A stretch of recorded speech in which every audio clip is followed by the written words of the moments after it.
Yes, it is working. So okay,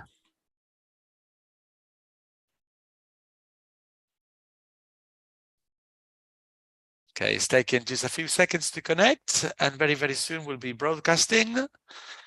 It's 9 o'clock in Italy and Spain, 10 o'clock in Athens, 8 o'clock in Portugal. Bon dia, calimera, buongiorno, buenos dias, good morning, everyone. We are now live. And this is Sunday, the 29th of January, and we're not all in Athens, but most of the team is in Athens because that's the core of the of this Congress, based about educational in the sharing of resources based in gamification. Today, we have our last day. It's only the morning we have as planned. And we're going to divide it in two blocks, very, very similar for those of you who attended the Congress in Portugal. At the beginning, we're going to do the last few presentations of educational resources. And then later, we'll start giving like a quick summary of some of the educational resources that we have selected. Okay. Now, very important, obviously, as we add more resources in, it's very, very important that if you have anyone that you would like to nominate for an educational resource, you need to send someone an email. And the person that you need to send the email to is the coordinator of your country team. For example, if you registered in from Portugal, then your coordinator is Alexandra, that is right there with us, and you probably have her email address because that was the first email that you received when you made when you registered. If you registered, for example, in Greece, very similar, you received an email from the EduPlat, and then that is your contact email, and your coordinator will be able to see that. Same if you did that in Italy or in Spain. Very important for all the coordinators, as soon as you get the nominations, you decide whether the nominations are good or not. And remember, we sent you all an email yesterday with a link to the file where you can start adding the certificates, because pretty much we'll have this roundtable with the very few presentations, and then at the end will be the awards. So we will be giving the awards one by one. Remember that we don't want to have all the awards from, say, one country all together. Ideally, we want to have awards like, split, ideally more or less a balance. But it's true that, we might not have as many nominations from one country or from another. It's also true that participation wise, there was some countries had more participation than others. So, it's also okay. And there were also people that they registered directly in the English website. Same thing again, you contact whoever your contact email, whoever's your coordinator will eventually add your nominations if they feel that is appropriate. Okay. There were some people that they're not from the four countries where the consortium is from, that is Portugal, Greece, Italy, and Spain, and they just happen to be around. We know that right now here in this roundtable, there are people that are very, very far away, very, very far away. And then they're not even in this continent, but that's okay. These obviously people from all over the world are welcome to connect. Okay, so remember, we're going to try to stick to the times that we had in the they had it published. Okay, so we are right on time now, just 5 minutes after after 10 o'clock in Athens, which is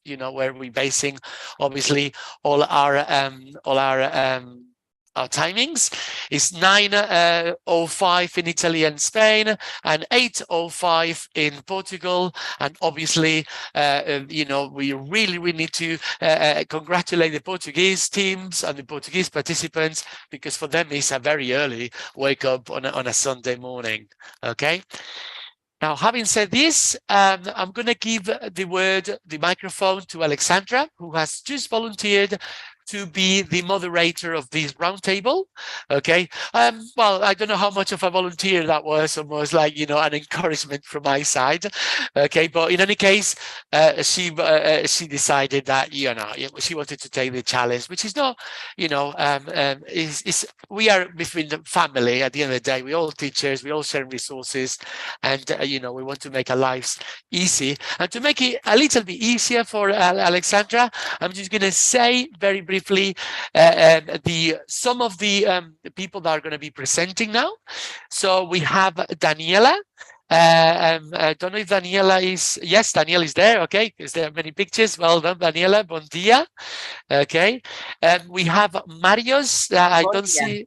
I don't see Marius now, but maybe someone else from Greece that is replacing Marius. I see Ioannis, but I don't see Marius, and maybe there was a change in the who is presenting an educational resource from Greece. We have Agnese from Italy. Although Agnese is very far away, she's in Australia, and myself from Spain. I'm actually in Spain now. I'm in the north of Spain, but also I want to welcome anyone that has an interesting educational resource to do with gamification, and we can welcome you in this roundtable, providing that there is enough time for everyone to present. Okay, we did the same in Portugal, and there were many people that were asking, please, can I have a spot? I know that this is last minute and registering and everything. Some people registered like a long time ago, months ago, last year. But other people, obviously, they didn't get to know about this project till last minute, and they haven't managed to do the process fast enough. It is also true that from all the teams, we've been very busy, and sometimes we haven't managed to reply all the emails as fast as we would like to. So again, apologies for that, if that's your case. Now is your opportunity. So if you are listening and you have a little educational resource that can help any teacher and is related to gamification or the use of games, which is not quite the same, please let us know, and we will try to get you in, providing that we have time. Okay? And I guess everyone is now ready. So Alvaro, sorry, good morning. Ioannis, morning. Morning by Team Greece EduPlat. Today morning we have a technical problem with our meeting place for 1 hour. At 11 o'clock we go to meeting place, and we have with us and educators, teachers for this conference. Thank you very much. Okay, yes, no problem. I guess that's the problem. That's why Marius. So maybe Marius can present towards the end, no problem. We can change the way we did the other round tables, as in we all present and then eventually we get the questions. Let Alexandra do whatever she feels like. But obviously, if Marius is not around and he wants to present, he can present last minute. Obviously, this is a live event, and there are things that happen as in any other live event, including our lessons when we are with the students. There was a technical, serious technical problem with the venue in Athens. We had to relocate, and then we had to relocate again for some of the people that didn't manage to relocate in our new venue. Okay, so having said that, again, Alessandra, we all ears, and you can get your microphone. Thank you. Obrigado. Hello, good morning, everyone. Thank you for being here. And I think it's time for us to start with the roundtables, okay, where 4 teachers are going to present their resources and help us with what we love doing, which is teaching. So probably I think that Alvaro could be the first, and then I suggest Daniela to be the second. We'll go on to Agnès, and finally Marius if he manages to connect with us. Okay, so Alvaro, you can start. Thank you. Thank you. Oh, wow. I have the chance to be first. I'm not going to share any resource sharing the screen. I'm actually going to share it using the webcam. This is the resource that I'm going to be talking about. Okay. And yes, probably some of you know this, but some of you don't. Basically, it looks like a game because it is a game. It is a very, very special game. And for some of us, it's not actually a game. It's more like a tool. It's a tool for very, very interesting for professional development. It's a tool that is used in companies, and it's a tool that is being integrated now in schools. It's a tool that can be used for many reasons, but mainly is to teach soft skills with a game. So it's gamification of soft skills. It's gamification of learning about life skills. And this is why it's called Biopolis. It's like kind of like the world where life happens. Everything that you can learn with Biopolis, you can learn in real life. And some of you are going to say, wow, what was the point then? You can learn it faster. You can learn it faster because in Biopolis, we recreate some situations and we ask the participants to feel them and to eventually communicate and to play and to act and to sing and to have fun while they're doing that. Okay, I'm gonna just start it. We're not gonna play. Sorry, this is a very short presentation, and if I go on playing, eventually Alexander's gonna say, "Alvaro, you said maximum 5 minutes," and that goes for you as well. Okay, the game is very, very simple, and at the same time is full of icons and terminology. You might not be able to see perfectly well, but if I put it very far away, you will see that it looks like the world, because it is the world. It has like very few icons, and it has a round, and basically participants just go around this game board in a very similar fashion as many games from the 20th century. This game from the 21st century, the idea is that wants to recreate things that we learn from gamification and from games, from other games like very, very famous games like Trivial, in which you can test the knowledge of the participants. But here, more than the knowledge, you're testing the skills, you're testing these soft skills, you're testing skills like empathy, you're testing the skills like, how you can think about what others are thinking, how you can manage your emotions. It's a tool that is really, really good for any teacher, whether it's primary school or secondary school, that has to tutor a group of students. Obviously, if they have to teach anything to do with ethics or with teamwork or with any life skills in general. But it's also a tool that personally, as a language teacher, I use to teach languages, because at the end of the day, you get engaged in conversations, in play, theater, and that gives opportunity for teaching in any language. At the moment, it's not available in all the languages. This originated in Barcelona, so it is in Catalan, it is in Spanish, it is in English, and it's in quite a few other languages. Like German, for example, is also in different versions of Spanish, because, as you know, it's not quite the same Spanish that we speak in Spain and the one that they speak in Latin America. And because this is a tool that is being used now more broadly in Latin America, they have been, modified slightly to adapt for their culture.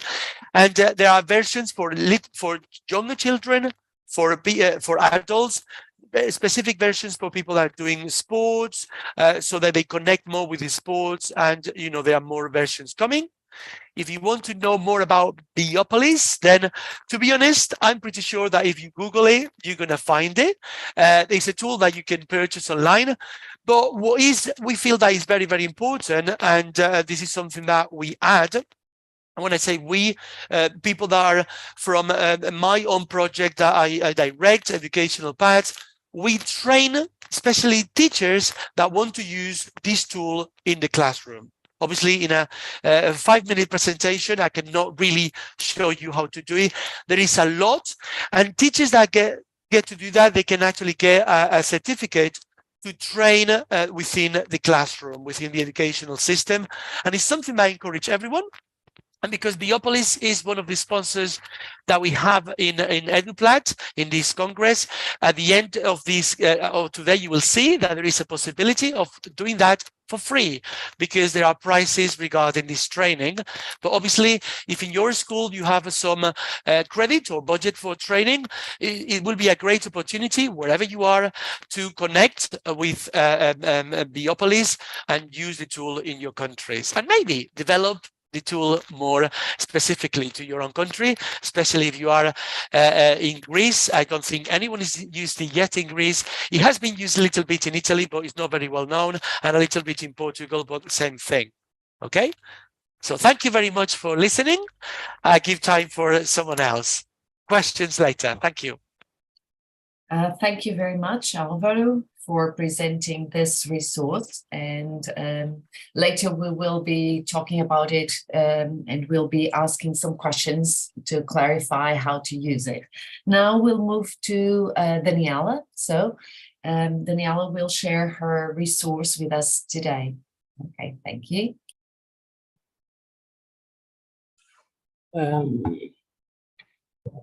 Good morning. Is everyone seeing my screen? Yes, Daniela. Okay, thank you. So what I'm going to present, it's a simple game that I use with my students. I'm sorry. Oops. Call it bingo. Everyone knows how it works. But to work math subject. In here is to training with the students the mental calculus and the abstract recipe. The materials are bingo cards, bingo cards with the results of the operations, mini cards with the operations, and bookmarks to register on the bingo cards. This activity is for students from the age of 7. Some of the objects, like I've been told, is develop the students the understanding and the memorization of the multiplication and abstract reasoning training. So we can make this activity in 2 ways. First, we say we show the card with the count, and the students must look in the card where is the result to match and write on the line the count, the operation. The other way is to mix other kind of math. For example, when you add or when you divide, and the students must make in their minds the count and see the result. From my experience, this is a game that in the beginning is a little bit difficult, so we can start with more simple counts, but with the pass of the time, they enjoy this, and with the pass of the time, we can make more difficult. For the teacher, see if is right what they write on the cards. When the teacher show the card with the count, it can put on the board, and in the end, you can see on the card if the results is the same of the count that is on the board. Okay, this is very simple, and you can do it and do it again. You can do with the small groups in the beginning, and then become individual. Depends what the objectives of the class are. But it's something that they like a lot. So it's something like this. Thank you. I don't know if is any questions. Thank you, Daniela. Thank you very much for your presentation. Now we will move to Agnes. Okay, from the Italian team. Okay. Good morning, Agnes. And good morning. Speaking. Yes.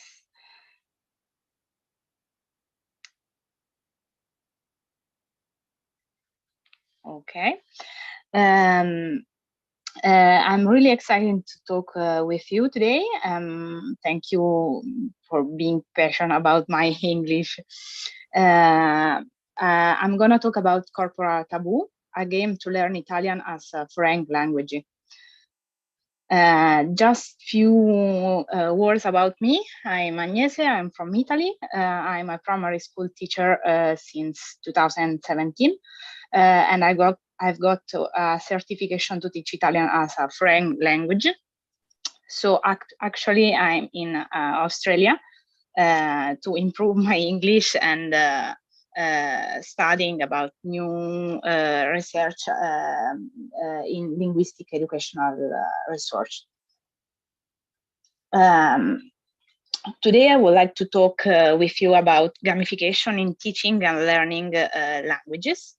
In fact, there are many studies that prove that digital or non-digital game can increase language competencies and problem-solving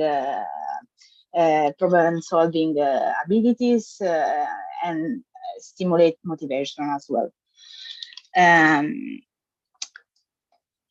The educational resource that I would like to share with you, it's called Corpora Tabù. I borrowed the word corpora from data design learning, a collection of research that study what linguistic corpus can offer to pedagogy. And the word taboo is from the famous game that everyone knows.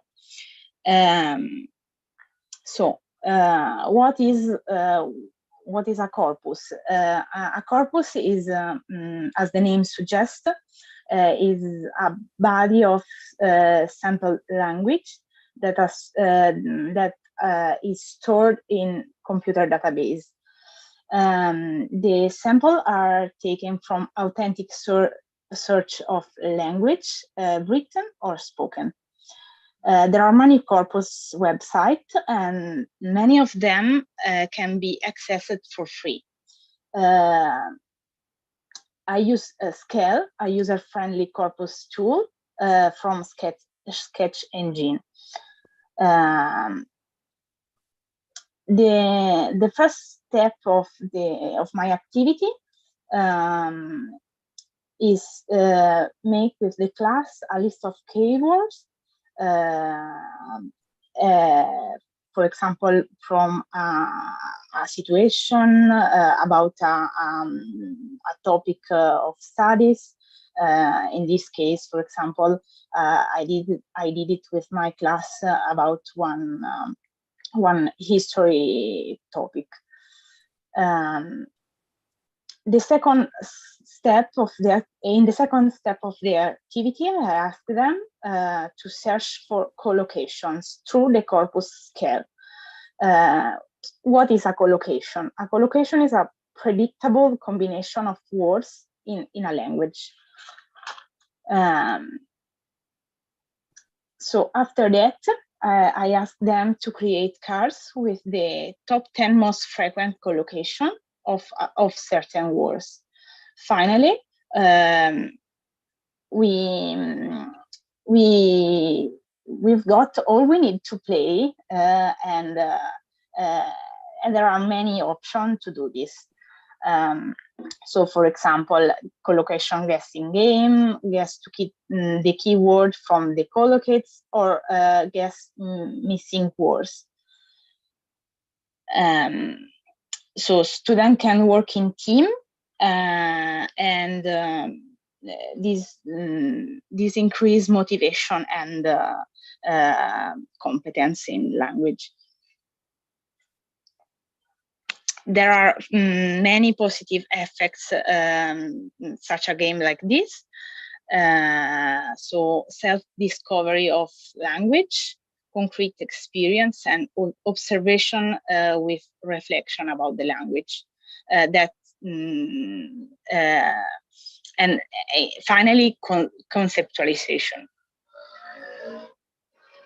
So to conclude, there is no doubt that use corpora in learning activities and game can improve pedagogical practice, giving each learner the opportunities to become a traveler instead of a researcher in a foreign language learning process.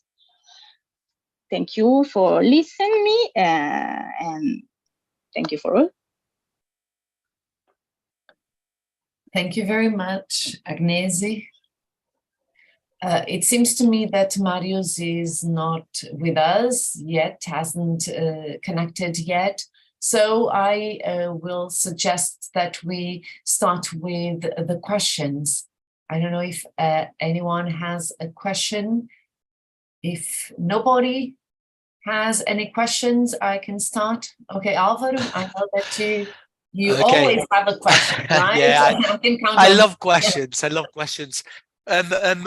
Asking questions is actually an extremely powerful tool that can also be fun, and it can certainly be used in gamification. Powerful questions, obviously, in educational coaching is something that we use a lot since the times of Socrates back there in Greece a few years ago.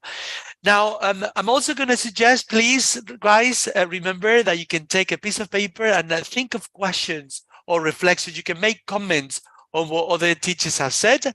And remember, if there is any teacher that has just joined us and they couldn't have an opportunity to present an educational resource, or they want to present another one, now maybe we might have an opportunity for that. So having said that, my question, I have a few, but I have one question for Agnese. Agnese, well, I really like all the other presentations, both of them, but I wanted to choose just one question. So my question for Agnese about this corpora taboo, which I think is very interesting, that you use like a very well-known game, but then eventually you developed it within some research that I understand that you're doing. It will be quite interesting if there is time, if you can show us some of the research, because I work also doing research in education, and it's very interesting to test when a tool that we're using actually makes a significant difference or not, because sometimes we innovate in education, but we don't know exactly for sure that what we are doing is the correct thing. So my question is, I understand very well that your game for advanced students of Italian is good, is very, very good.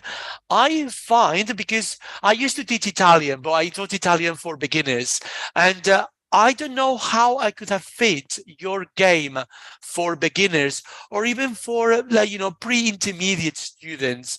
I find is very powerful, with all of these words that connect with each other, and it's great for learning because it drives into the neuroscience of the students, but it's difficult for students with very limited vocabulary. Have you used it with beginners?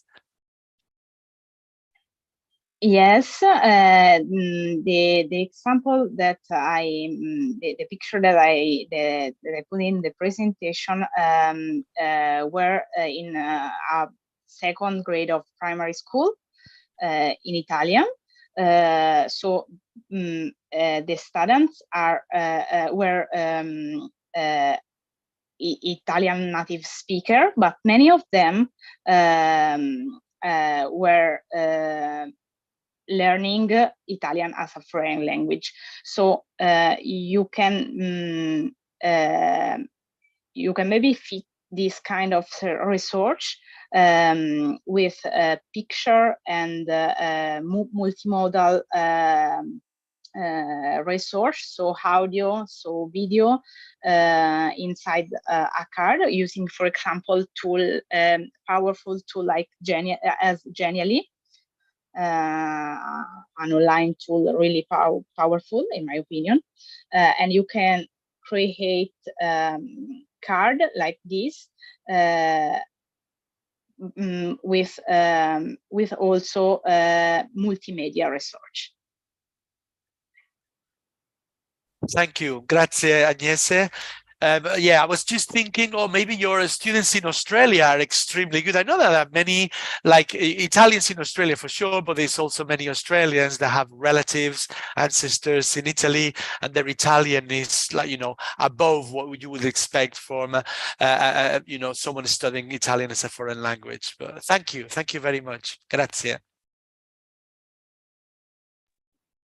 Thank you, Alvaro. Ignasi, I will ask a question also, since we have focused on the resource that you shared with us. From what you presented, if I've understood it properly, the students get engaged in building the game, right? So they go online, they use this tool, and they create their own cards, right? Yes. Okay. Yes. And do you think that they have the ability to build the cards and to produce them in a way that is accessible to the other colleagues, or do they make them too difficult or too easy for the colleagues, because they have to build their cards and then they have to present to the class? Is that how it works? Yeah, the step to build the card is a properly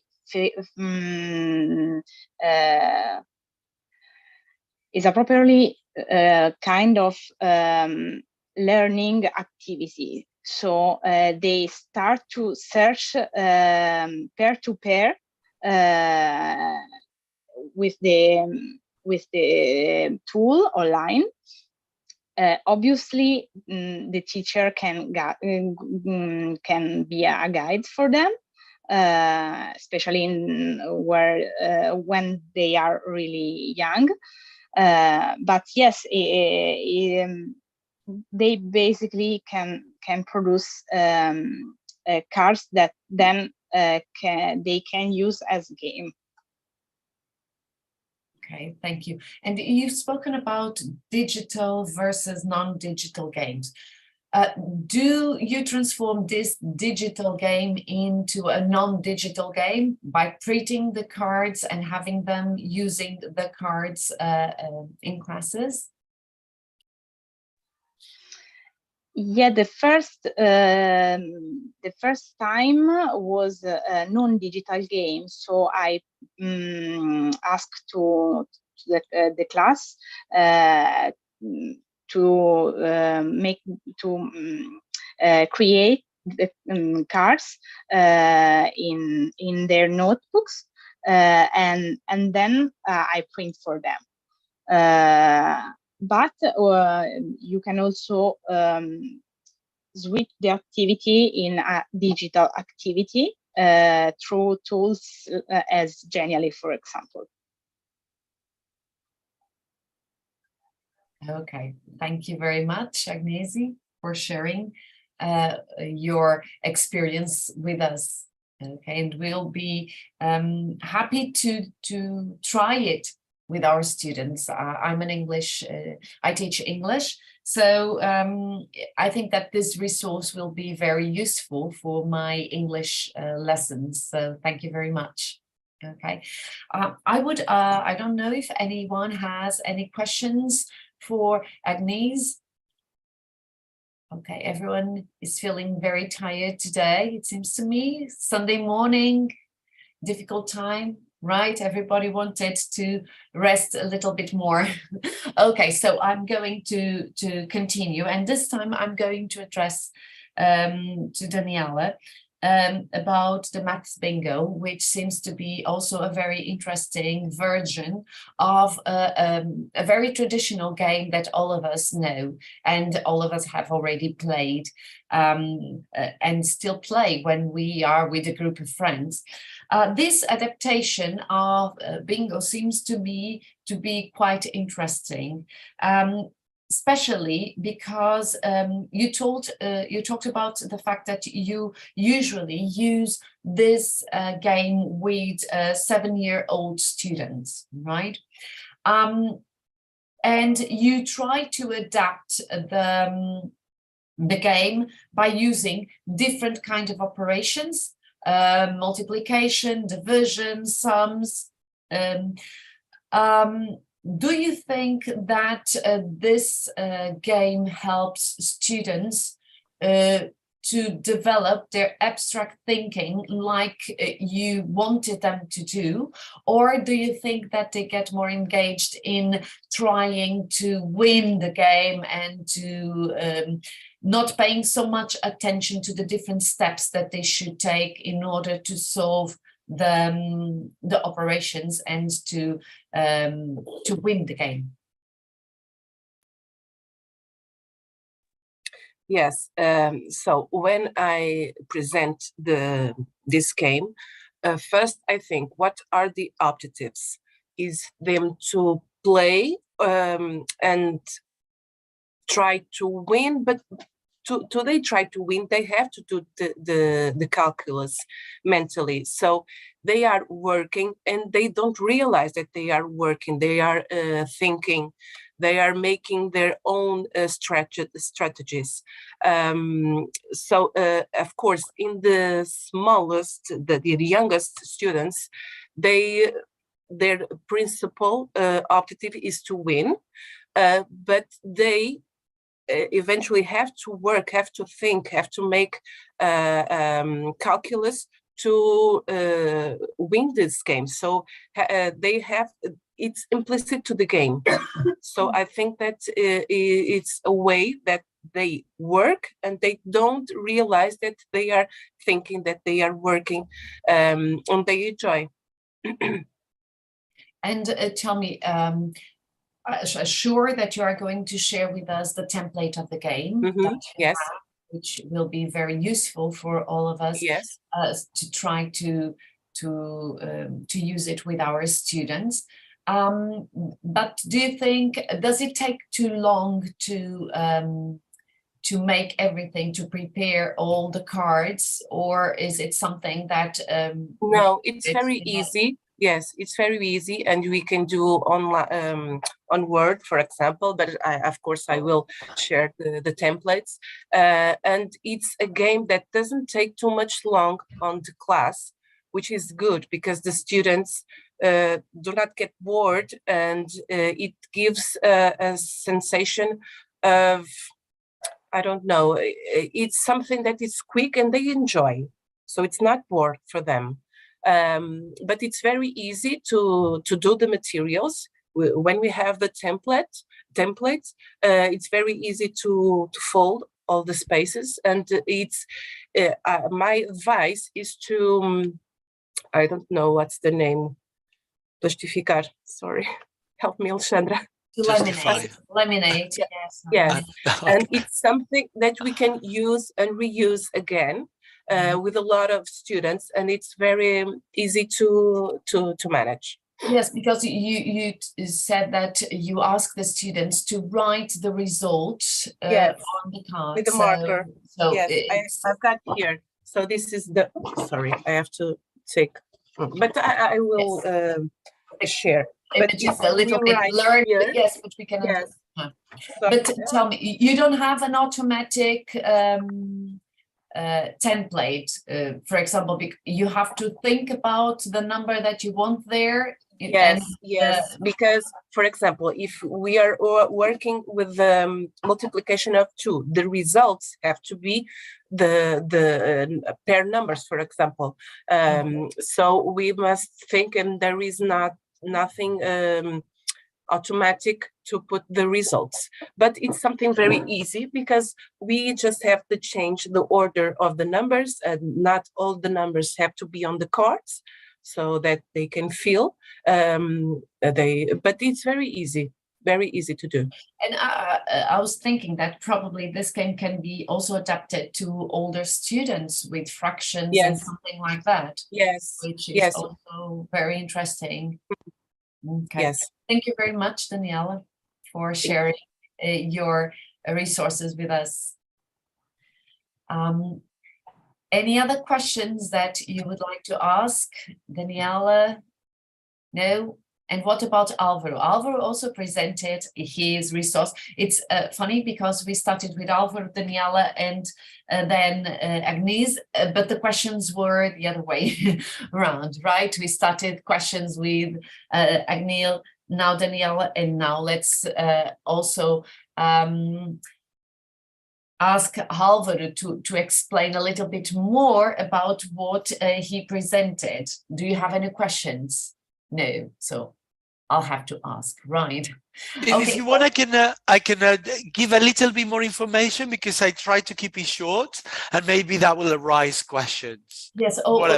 Sorry, Alvaro. I was checking here our chat, and Tomas also wrote here a question for Daniela. Is if you use this resource for assessment, if you evaluate your students with this type of resource, or if you use it only for them to practice. Yes, with both objectives. How do I evaluate? When they finish the card, I have to see, for example, I have 5 groups on the classroom, 1 have finished. I will see the results that they match and write the counts above to see if they match with the counts that I take, with the cards that I take. Yes. So I see if the results are right, it's because they think well. But I use this resource for both objectives, to practice, first to practice, and after to evaluate, eventually to see if they are understanding. Okay, thank you very much. Now, yes, we can move to Alvaro. And Alvaro, you presented a game, EduPlat-E, which I didn't know. So it's the first time that I come across with this game, and it focused something quite interesting, which is to work the life skills and soft skills, right? Like, for example, empathy. You mentioned the fact that we can also teach languages by using this game. Can you give us an example of how I, as an English teacher, could use this game to work not only my subject, not only the English language, but also to work the soft skills and the life skills that you've mentioned? Indeed, yes, thank you, Alessandra, no problem.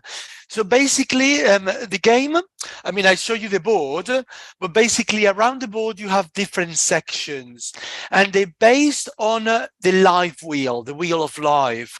And the wheel of life, for those of you who don't know, is basically we are motivated to live because of different areas.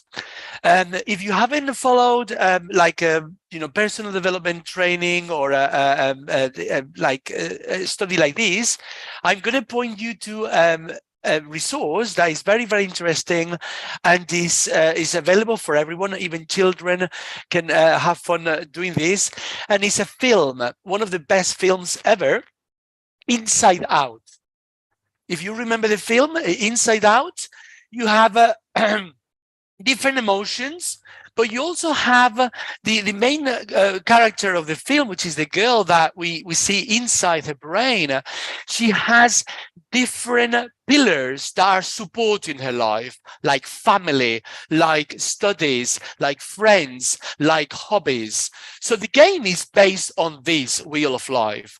So when you go round the board, eventually you stop in one section, and if this section says, for example, profession, then eventually you get the profession cards. Let me see here, for example, and then there is a task that you have to do. Now, with this, the one I have here is the traditional tool, the traditional game. It's all in Spanish, but and it's for adults. But there are versions of the games that are in bilingual, so in 2 languages, and then it's easier for a language teacher to work. So it can be used, for example, the same game for an EFL teacher teaching, say, Spanish kids, or for an English, so for a Spanish as a foreign language teacher to teach English kids. Now, so basically, you read out. So the person that picks up the card reads out. They don't have to do it, but they have to think about it and decide whether they want to do it and get the little tokens, or just pass. Okay. So I'm going to read this one. I'm really bad translating, so let me see. So in this one, you have to pick up another player, so that they ask you a question about your profession. Okay, and you both win a level if the other person does it and you do it. So in this case, what they're doing is, instead of asking a question directly, is asking the other player to think about a question. And then again, the language learning comes into, how do I ask a question about a profession? Who do I pick? What is the communication going to be about, etc. Yeah. Another one, for example, in this one, also in the same block, imagine that you are 90 years old and you're reading your own professional biography. During 1 minute, you have to explain what would you like the biography to talk about you. And this goes not obviously into the language learning, but actually in the soft skills, very, very deep, because someone that is thinking about, what do I want people to talk about myself? Do I want them to say, oh, Alvaro is like, smiles a lot, or Alvaro is very motivated to work, or what do I want them to say? And that makes me reflect on my own skills and makes me reflect on how I actually want to be my best version of myself.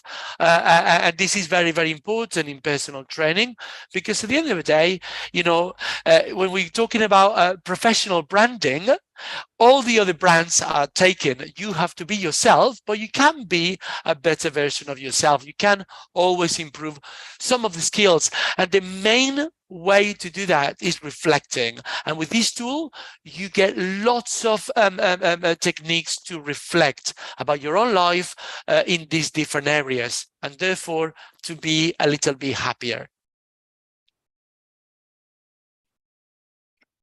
Thank you very much, Alvaro. So I'm very curious about it, and I'll try to learn a little bit more about this game. The fact that you've mentioned the film Inside Out is also very interesting, because it's a film, an animation film that usually we think that is only to entertain kids, but it has this very important message within it. I believe that we have a question, Margarida, so please ask your question. Yeah, sorry, I was late. I was in church. And this game is good for teenagers, I think, because the soft skills and all this is to build personality and self-esteem. Indeed, Margarita, this game is especially very good for teenagers. Teenagers that, as you know, especially if you're teaching in a secondary school or you're tutoring the teenagers, they are developing their bodies, but also the minds, also the way of thinking, and they don't know what's happening to them, just like they don't know exactly what's happening to their bodies and all of this. So then they grow different parts and they are surprised, and they sometimes don't react well and they don't adapt well. The same happens to the minds and to the characters and to the reasons for them to leave, because when they were when they were only 10, they had different things that motivated them to leave and also to learn, obviously. But 4 years later, it looks like he's a different person. Okay, and if you have a teenager nearby, then you probably know what I'm talking about. And this game is really, really good for you to engage them in a communication that otherwise is sometimes quite difficult, especially with teenagers. Sometimes little children or adults are more open to share their feelings, to share their ideas about what they want to be, to share. Teenagers can be really, really fluent in this sharing if you trigger with the right tool. But if you don't, then you say, no, I don't have anything to say, or they answer yes or no, or extremely short questions, or huh, and that's it. That's all that you get. Obviously, this is a tool that is very, very good for parents as well, because at the end of the day, you can use it. I'm going to play, not with this one, but with the younger version with my kids later on, this afternoon when we finish this Congress. Yeah, I was thinking in my kids, so yeah, thank you very much.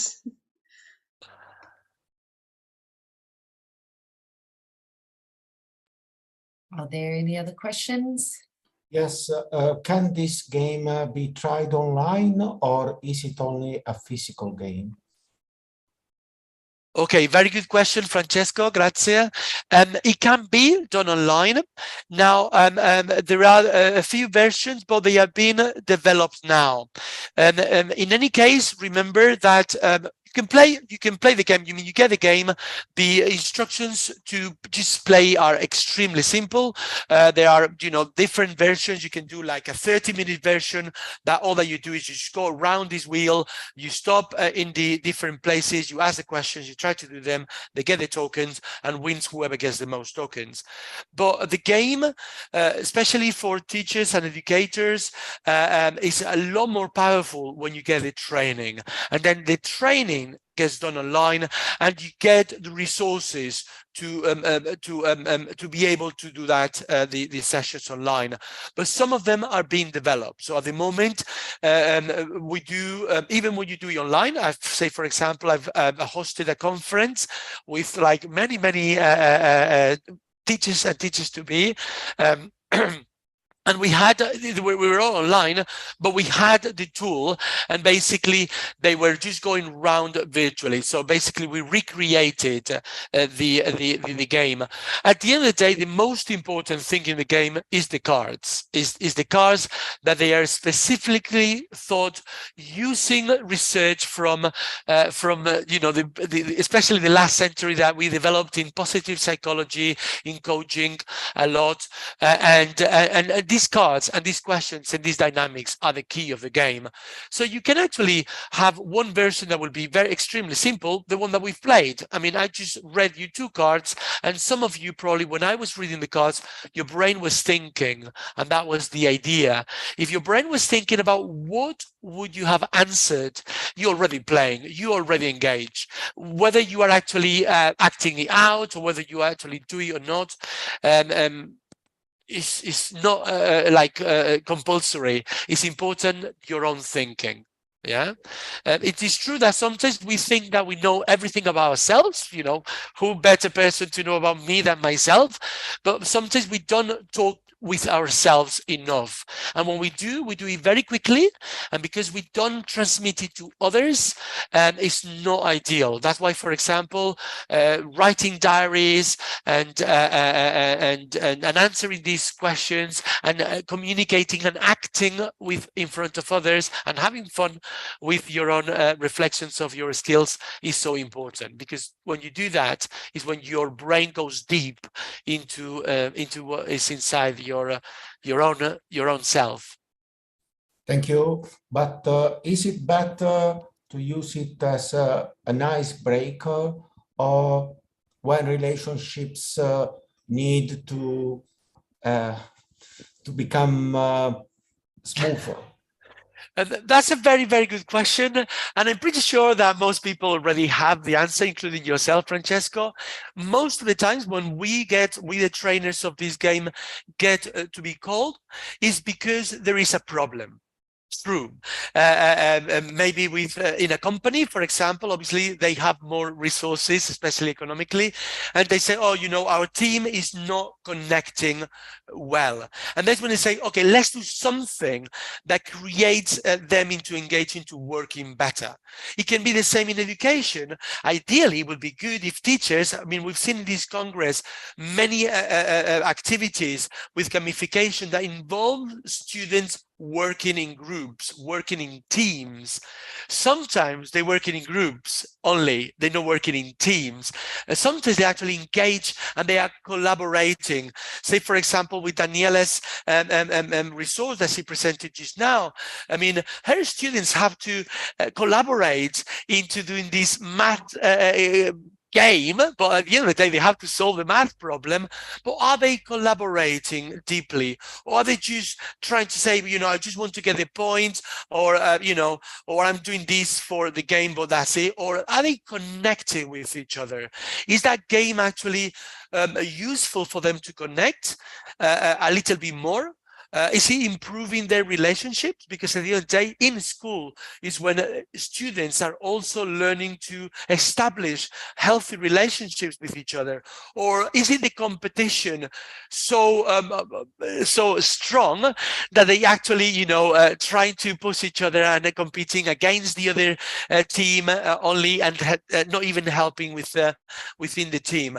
This tool, Biopolis, and others that are similar, they help them to know, well, you know, if I'm good at something and someone else, say if you were in my team, Francesco, you were as good at something else, I'm differences? sorry, dear Alvaro, can you hear us?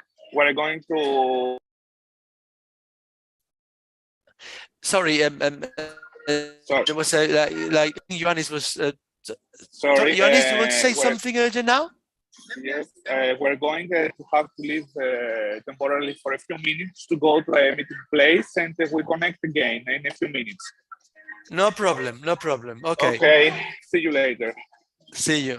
Okay, sorry. So if we are connecting that way, then maybe we can say we are different, and that makes us a better team, because we are not just like, you know, oh, I go with friends that are very similar to me. No, the idea is that if, say, for example, you, Francesco, are good at something and I'm good at something else, then we can both be better members of a team and collaborate even more. So we really need to know the skills of the other team members, not only, for example, the language skills, if we're using say, you know, a language gamification activity. No, we also need to know about who is good at, say, finding information, who is good at communicating information, who is good at knowing what has to be done, who is good at getting the team to work faster, who is good at getting the team to bond better. You know, there are many different techniques to get the students to know this. And when we do that, we feel that they are connecting both in their personal time, playtime, you know, after school activities, etc., but also when they are, you know, when they are doing that within a class, especially if we're using gamification, because that is when they most need to connect with each other, and that's when they have more opportunities to do so. They can connect better, they can collaborate better, they can learn better in a team if they know better about themselves and the other members of the team.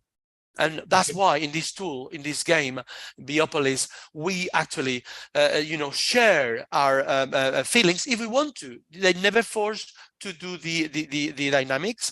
They only force to read it aloud and to decide whether they want to do it and get a token, or just pass and then just wait for someone for another opportunity. Thank you. honestly, I had never heard about the difference between working in teams and working in groups. It seems that working in teams requires a special glue between members, whilst working in groups, everyone works for himself, isn't it? Kind of like that, Francesco. A group basically is just a set of people. It doesn't have to. There doesn't have to be not even a relationship. You put 4 people together, that's a group. But you put 4 people together, and that's not necessarily a team. For a team to be a team, there has to be this connection, this collaboration, this willingness to reach a common goal. Whether that goal is to get the bingo scores in Daniela's game, whether that goal is to I don't know, to get whatever, anything, gamification or not, but that is the difference. And that, you know, there are many specific tools that we use to get the bonding, to get the communication, to get the learning, but they're being willing to learn about each other, because sometimes they, you know, people in a team, in a group, they just want to be there with them, get the task done, finish and go. But in a team, they actually want to know more about, you know, someone else's mission, someone else's skills, someone else's way of helping the whole team for the benefit of everyone. Obviously, yes. And this can be extended into not just working teams in schools, but it can be also obviously in families, etc. And we can broaden it into a bigger environment, like, you know, whole communities. That this is why those of us who are working on with this tool, we believe that will be very helpful for society, to that more people use it, especially teachers, because at the end of the day, we teachers have the keys to the development of the whole of the society. Yes, thank you. One more question. And can this game also be useful to let students who are closed because of their difficulties? Yesterday, we spoke about students with particular difficulties to become more confident with the group. Indeed, Francesco, indeed, is the whole point. To be confident when you are a member in a team, you need to get to know yourself better. And many students, especially teenagers, because they're changing so much, they're not necessarily shy. They just don't know how they can best fit within a team, because they don't know themselves and they don't know the other team members. And this is why to work well in teams in the schools, which is very, very important, as we've seen in this Congress, we need to make sure that they develop these soft skills. Also, because at the end of the day, after they finish school, what are they going to do? Are they going to go to like higher education? Are they going to go to working? And where are they going to be working? Probably as a member of a team. In the past, this was not necessarily true.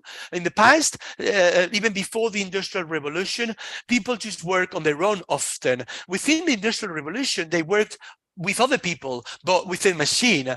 Nowadays, most companies, they're searching for students that they can prove that within their development, they prove that they developed also these soft skills. And this is why tools like this one are going to be more and more important, because at the end of the day, do we want a student that is, say, very, very good at trigonometry, or do we want a student that is okay at trigonometry but wants to get better, share what he knows to others, and you know, and communicate with the rest of the participants in that team, that game, that learning process, that learning activity?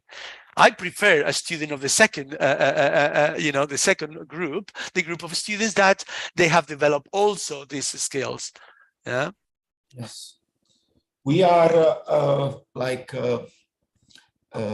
members of football team, and our coach needs the players who also fit the game they are playing.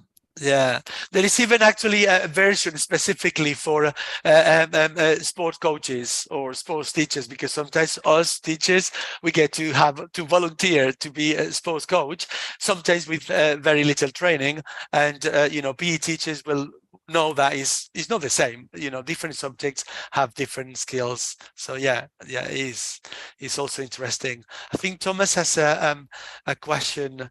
Thank you. Hello, Alvaro. Thank you very much for letting me speak. Well, I would like to give a compliment, an idea about, because I love what you said about teams and working in teams and working work with a group of people. And I would like to add an idea, like, for example, it's not the same collaboration as cooperative. You know, when you work in a cooperative team, it's like you shared a common objective. Okay, we have a common objective and we have positive interdependence. It means the success of one member of the team is the success for the whole team. No? And collaborative is when we're in a group and we help each other. Okay, that's a little bit different. Okay, and I would like to add that idea. And I also have a question, because Alvaro, you talk about this game, this really good game. I loved it. I love it.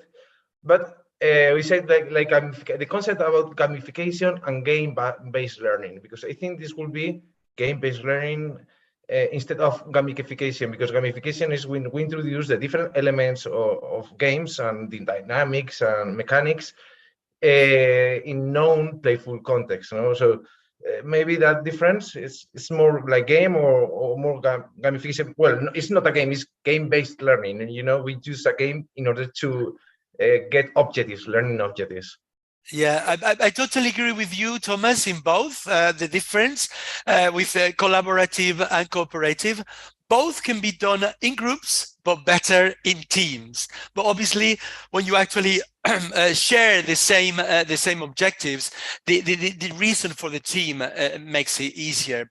And truly agree. When I quickly introduced at the very beginning this game, I said that this is more like game-based learning. It can be used for gamification, but obviously that will take another step, as you were saying, Thomas, because it's not quite the same. We can use the game to learn, but that will be, as Thomas, you said, a game-based learning. But we can also have it in a gamification. We could even extend it to the whole, you know, different extra, like curriculum activities, and say, okay, guys, when we're doing this, we're going to move one step, we're going to charge ourselves with this, have a story, and do, you know, all the process that, you know, proper gamification requires. But that will be going beyond what I explain here. And obviously, first, I would suggest people use it as what it is, a game, a tool that you can use also to involve learning, especially of soft skills, maybe languages, but before you go beyond and try to integrate it as a tool that can help you in your gamification. Thank you very much for the detailed, you know, answer. Very welcome, Thomas.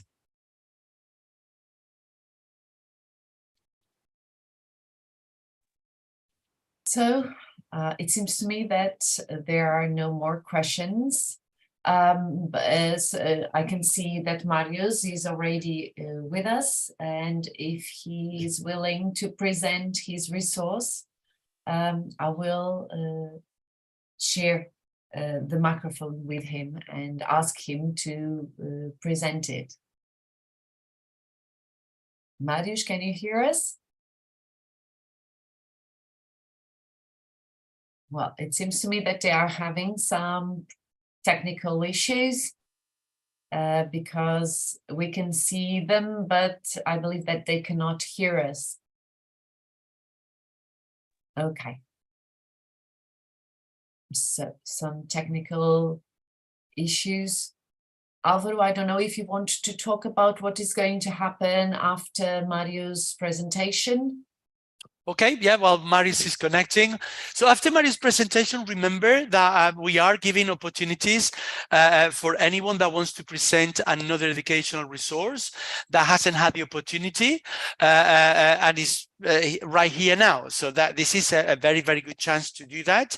There's obviously other people that might have questions about, you know, to any of the presenters, Daniela, Agnese, myself, Marius, or any of the presenters that you see that they are connected right now, to ask them a question about any of the resources that they presented yesterday that you didn't have the chance to ask a question. Okay, and this is the, you know, the last after this at 11:30 in well, we'll try to finish a few minutes just before 11:30 Athens time, and then at 11:30 we'll reconnect with the to talk about, you know, the awards and the prizes and everything. And I use the time that Marius is trying to get his stuff ready to remind you, if you want to nominate anyone that presented an educational resource in this Congress, it is very, very important that you send an email to your team coordinator. How can you do that? Very easy. When you first registered, you had an email automatically sent to you. If you reply that email, or you just send a letter, even better, sorry, if you send an email to that email address with the heading nomination, I want to nominate this person, and then you can include in your in the text of the email why I think that this person presented a resource that can be very useful for me in my whatever lessons, and some specifics about that nomination. We want to give awards that are not just, you know, a good resource. We want to be more specific about why that resource was good. And it's very, very important, because if you nominate with a little bit of detail, then you have more chances, well, that person that you nominate has more chances to be elected and to have the award. And obviously, I'm reminding all the team coordinators, please, while we are going, we'll have a little break, try to edit the document where we are putting these nominations. Okay, so because later we'll start doing them. Yeah. Okay. So I guess Marius is ready. We are here with Yanis in order to present our resource. We will present together with Yanis. We will do it together, and we will be at your disposal happily for any question, and we will be happy to contribute to anything needed. So if you will just give us 1 second to share the screen together with Yanis, so we can start. Yes, okay. This presentation is about application for education for teaching. 1 minute, okay. The fact is the games are powerful and can affect millions of people around the world by playing with them. After all, from an early age, and especially nowadays with video games. Types of games. Apart from games in which children try to score, there is also a category of games in which children are asked to play a role as actors and to assimilate knowledge experientially. A list of Classcraft. A list of applications for a class is Classcraft. Oh, I think we have one colleague that is yeah, we have the microphone on. Should I continue also? Yes. To give some comments? So we have been using the gamified application within the context of the courses. And here are some examples that we're going also to let you know, in order to have in mind. Is like Duolingo, Class Dojo, Classcraft, Ribbon, Hero, Course Hero, and Brainspace. I hope, because we are fully screened, that you can see the change of the slides, because sometimes we face that issue. So what we do prior to starting, all these applications are available to be used to children from elementary school until like the first year of high school, which is in Greece is around the age of 12 and 13. So they're quite based for this type of students. So how do we, in which context do we use these educational sources, and also how we prepare the educational setting? So when we're having a course, let's say, and foreign language course, which is quite common, or not, because teachers, you don't have to be like a teacher in order to teach English. You can be like a certified tutor. I don't know if that is the case in other countries, but at least in Greece, that is the case. You can get a certification in order to teach English. This is why we're presenting that, in order to have to present items that can be broadly used. So what we do, we have the course that we taught the previous time.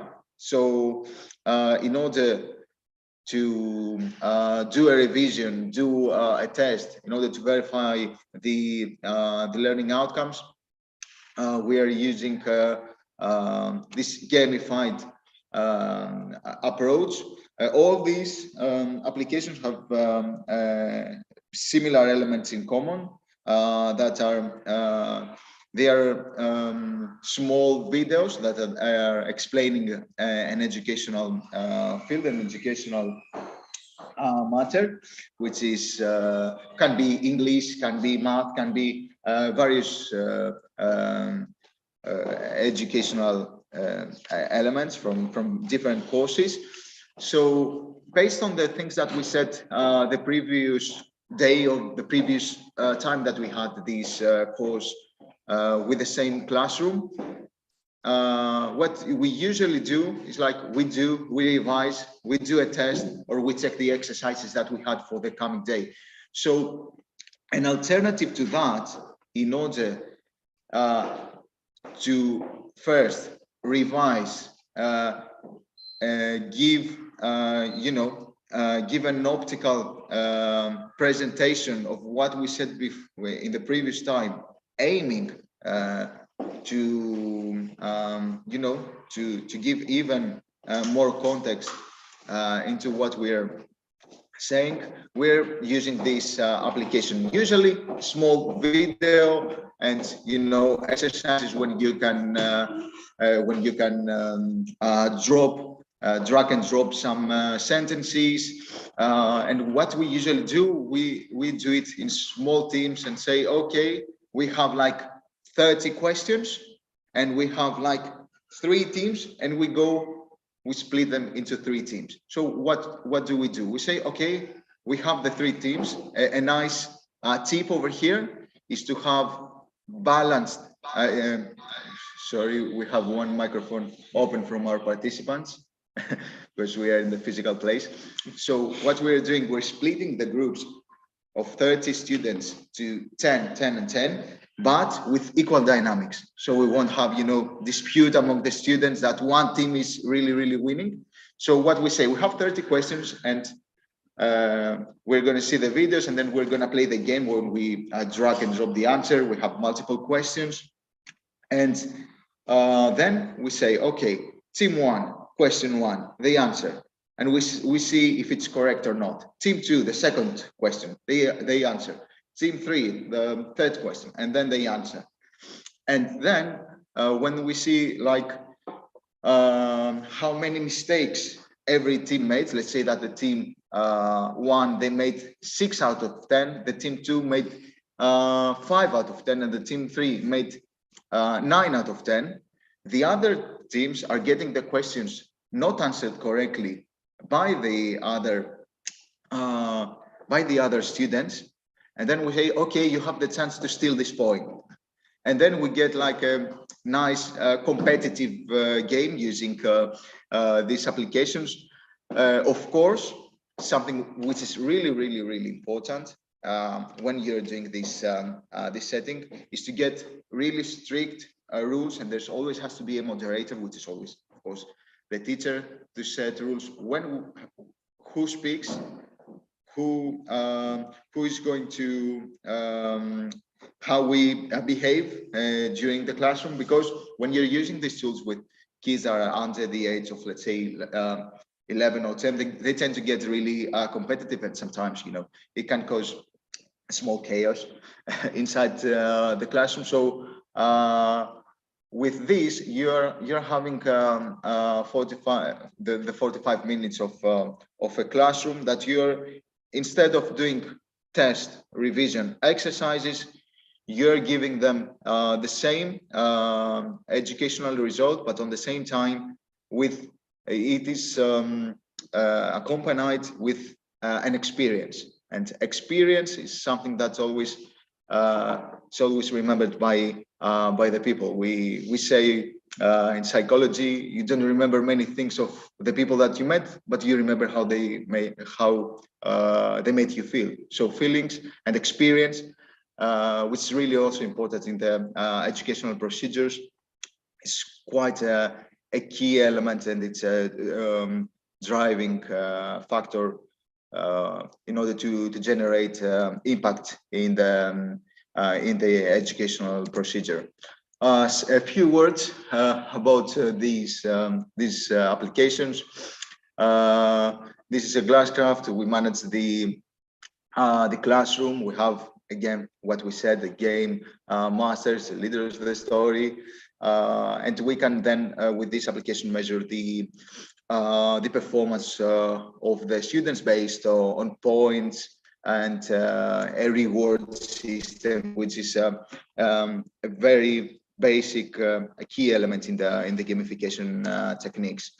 Class Dojo or Dojo, if you're Spanish Portuguese speaking, if I know the accent correct. It's a nice. It has some upgrades and some features that you have to pay in order to use some AR applications. This is not very easy to be done in a classroom, but in some certain laboratories and some certain courses, and if you have the time, you can apply that. We all know Duolingo. This is the easiest one to use in any context. You just especially for language courses, and you can set a game with answering questions and split the teams, as we said before. Ribbon Hero, it was in the context of Learning Office, and we put that because this is again something with zero infrastructure. You can perform the exact activity that we underpinned in the previously. Course Hero, exactly the same context, but you can use it for more advanced students above the age of like 12, 13, in order to do some basic programming. It's not web programming, it's like putting components all together. It's not like you're not teaching a core programming languages, which is quite difficult for students, even though that there are some schools that are performing such courses. And the items like business and entrepreneurship. Brainscape, or exactly like the previous applications that we pointed. It's a way to to create questions, set the context, distribute the students into teams, and then try to get score and get a reward system that brings the competition and the drive to the student to participate in the educational procedures. So I hope that I didn't take much of the time, and we have some time for question. I really thank you for the opportunity. Also, Mary and Yanis, for the opportunity to be here with everyone and present to all the colleagues today to this experienced audience. Now will be at your disposal for anything needed. Thank you so much. Thank you very much, Marius, for your presentation, and Ioannis. Well, you've shared lots of resources with us today, right? Probably it will be good for us to have a look at all of them and try them out, because it seems that we have useful tools to help us in our teaching, in our practice. Okay, I don't know if there are any questions that you would like to address to Marius and Yanis. Yes, Tomas? Yes. Okay, thank you very much. I'm going to put the video. Wait. Okay, thank you. Yes, I have a question.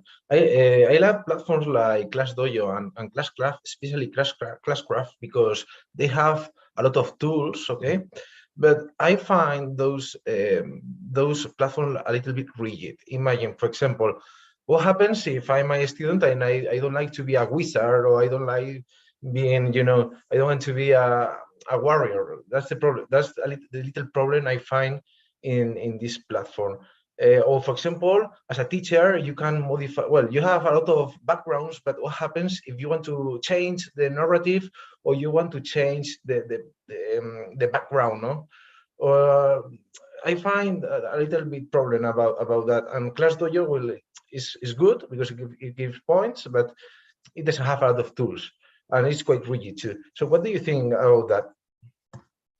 Yeah, as I said in the presentation, which is a really important element, and thank you so much for underpinning that, is that when it was also an element of discussion when we're having the same great, nice conference in Portugal, is that there's a preparation phase when you wanna make these activities, because you have to.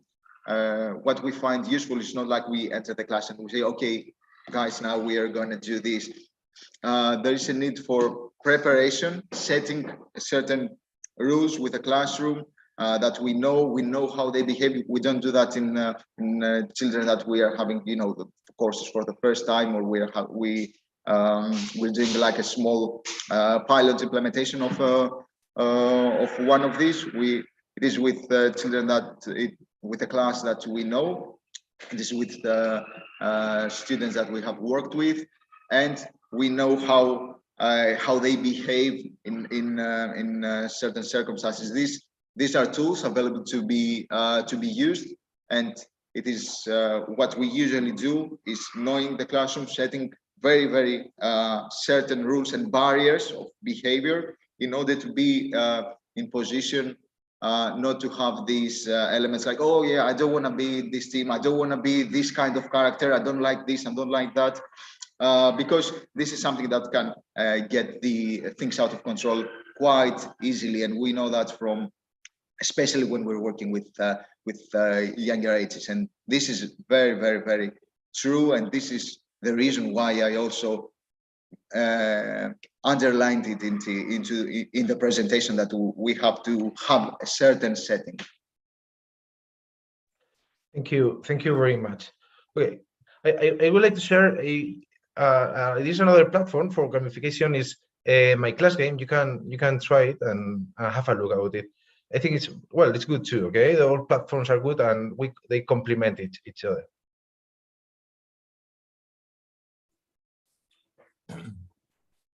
Can I suggest an idea? Maybe all these names now can be forgotten. Maybe we should make a collection of them in somewhere in our website. And I know that, well, nowadays we hear a name, then we go on the net and we can find videos, explanations, etc. But you can just as well forget them. Maybe in the next few meetings, if for those who have shown them can make a short video of the most meaningful game, of the most meaningful ones. What do you think? From our side, at least, we have a dedicated strategy of that we implement horizontally in all our activities and projects to publish all the things that we are presenting in our channels, in the channels of the project, and also disseminated to the people that have given us the opportunity, given us the permission to be in our newsletter, and we share it regardless our typical obligation, in order aiming to have the biggest possible impact in our activities, which is for us the most important element when you're implementing projects or you're doing your everyday work. Okay, maybe we can use links then, or Anis, what do you think? Yeah, we will share. We already have started sharing all the elements, and we will share it with everyone, with the links and everything, so everyone will be in position to have all the elements available to try them. Yes. Okay. I hope we will not forget all these tools we have available for our job. Thank you. Sorry, Alessandra, just going to make a very, very quick interruption. I know that it's really good that we engage into this roundtable. And now it's 11:30 there in Athens. It would have been the time to move on to the next stage, but it's okay because I can see that many people have questions. I have a question myself, as you can probably imagine. So what we're going to do, just in case anyone is connecting now and is interested mainly in seeing the awards and the prizes and all of that, remember, we will have time. At the moment, we only have like 4 or 5 people that have been awarded, and we have space for more. So remember, just a quick reminder, you need to send an email to the coordinator of your team, whether you assign in Portugal, Greece, Italy, or Spain, with the name of the person that you want to nominate, and very important, the reason. Be specific about why this person you think deserves to be nominated, okay? So we are going to continue with this roundtable for a few more minutes, and then eventually we'll take a very quick break, and then we will continue as planned with the awards and prizes, and then the conclusion of this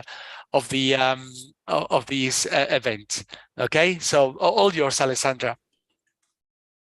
I think okay, Margarita was to ask a question. Yes, I think that Margarita wants to ask a question, so we will listen to what Margarita has to say, and then we will have that short break that you talked about, right? Okay, thank you, Margarita. Thank you. Thank you very much for Marius and Ioannis about the dojo class. It's about rewards, so it's like they have to behave this way because they are going to get a reward, but it's always with rewards, or these kids, they eventually learn to work only for motivation, not for because the teacher is going to give them a reward if they behave this way or that way. That is my question about this dojo class. Yeah, there is.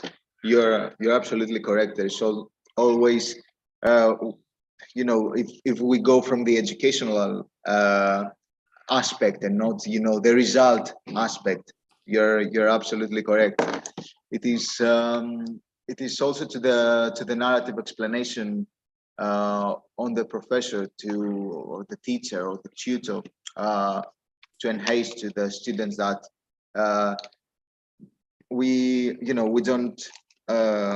don't compete for the prize. We are not competing against each other. We are a team that is playing a game, that we have a common goal to understand and to absorb as many information and knowledge as possible. So all together as a classroom, we can have we can end our year being more wise and having learned something, and our time in school, in the private tutoring has been it is something that really worth it. It is, of course, this cannot be all these educational aspects cannot be presented in a 5, 6, 7 minutes presentation, because it has psychology aspects behind it. If you drive your students to always to seek for motivation in order to do something, they eventually, if they don't get a reward, a prize, they won't perform. And this is a negative element, because sometimes we are working hard because we have to work hard, not because someone is giving us a prize, whatever that prize is. So it is up, of course, to the narrative explanation and the atmosphere that the tutor or the professor or the teacher creates inside the context of a classroom, that we are playing a game. Okay, yes, we're having fun with certain rules and barriers to our behavior, but the end goal is all together as a classroom, as a team, to be more wise in the end of the year. And the hours that we spend all together here, not doing other things, well, for the kids are compulsory, but it's really, really worth it. And we end the year with lessons learned. So I trust that, of course, it was really, really important after my presentation also to underpin this factor and this element. Thank you very much. I asked you because I heard different opinions about this dojo class, and I wanted to know your opinion. Thank you very much. Yeah, and also like 5 seconds. In my opinion, it's all these are tools, and panacea in anything. It's so is a tool, but the teacher and the context that each individual gives into this application and format can be very different and very unique. We should not rely on the technology itself. It has to be, in my opinion, of course, an enabler of elevating the educational procedures, in my opinion. Ευχαριστώ πάρα πολύ. Παρακαλώ. Okay, thank you very much for the questions, and thank you, Mario, for clarifying all the doubts that were presented. And now we would move to our break, right, Alvaro? And what time shall we come back? Okay, obviously we need to give time to people to nominate. We need to give time to the coordinators to put the certificates, and we need people to relax and, expand. But at the same time, we don't want to be too late, because we certainly don't want to delay the end of the Congress beyond 1:30 as planned. So what do you guys suggest? Is 13 minutes a good number, a lucky number? Is in 13 minutes, it will be 40, 50, 10 to midday in Athens, if I believe well. 10 to midday in Athens, is that a good time for everyone to connect? That will be lovely for us also to distribute our physical participants here. Okay, so 13 minutes, we reconnect, okay? Yeah, yes, please, give one nomination, ideally, yeah? One nomination will do.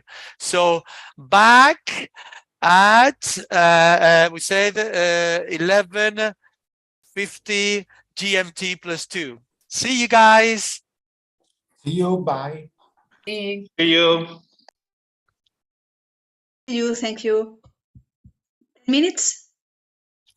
So back at 10 to 12, 10 to midday in Athens, that is 10 to 11 in Spain and Italy, 10 to 10 in Portugal.